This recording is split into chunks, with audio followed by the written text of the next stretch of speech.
और आइए फिलहाल रुक कर लेते हैं अगली खबर का। कर्नाटक में 40% करप्शन के नारे के जरिए कांग्रेस ने बीजेपी को सत्ता से बाहर कर दिया, लेकिन अब बीजेपी ने कांग्रेस के खिलाफ इसी हथियार को आजमाने की तैयारी कर ली है। राजस्थान में बीजेपी ने अभी से करप्शन का शोर मचाना शुरू कर दिया है।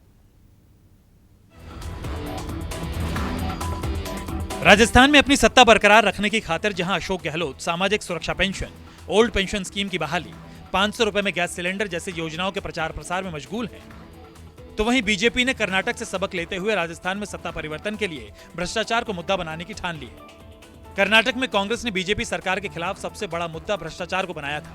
राहुल और प्रियंका गांधी के साथ ही स्थानीय कांग्रेस नेताओं ने भी बीजेपी के खिलाफ 40% कमीशन का नारा देकर बीजेपी को सत्ता से बाहर का रास्ता दिखाया था। लिहाजा अब बीजेपी ने भी राजस्थान में बिजली उत्पादन के लिए कोयला खरीद में गड़बड़ी, आईटी के ठेकों में भ्रष्टाचार और पेयजल प्रोजेक्ट में धांधली के मुद्दों पर कांग्रेस सरकार पर हमलावर हो गई है। सरकार के हाथी के दांत खाने की ओर है, दिखाने की ओर हैं। अशोक गहलोत जी मुख्यमंत्री के नाते जीरो टॉलरेंस की बात तो करते हैं, लेकिन पब्लिक डोमेन में जनता ये स्वीकार कर चुकी कि रिश्वत देने पड़ते हैं, और इसलिए जो भारत का करप्शन सर्वे है उसमें ये कहा जाता है कि 78% लोगों को यहाँ काम के लिए रिश्वत देनी पड़ती है। इंडिया का करप्शन सर्वे इसको प्रूव करता है।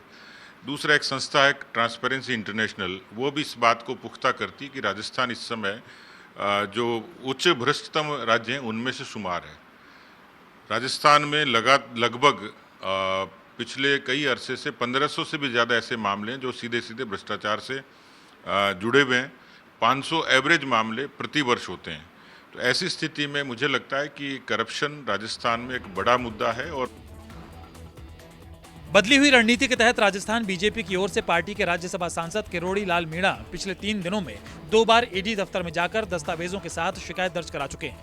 लेकिन कांग्रेस का कहना है कि बीजेपी सिर्फ झूठा माहौल बनाने की कोशिश कर रही है, बिना सबूत के आरोप लगा रही है। सारे आरोपों को नकारता हूं, और बाकी उन्होंने आरोप दिए केंद्र सरकार की एजेंसियों को दिए, वो जांच करें। हमें किसी बात का डर नहीं है।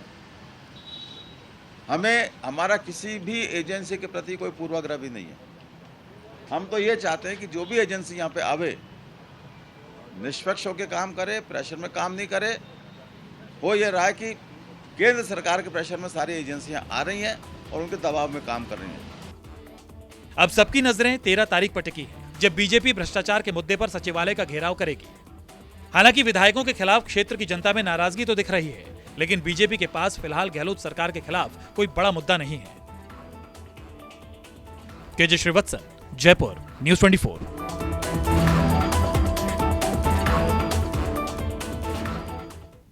और इसी के साथ वक्त हो चला एक छोटे से ब्रेक का। खबरें जारी हैं, देखते रहिएगा न्यूज़ 24।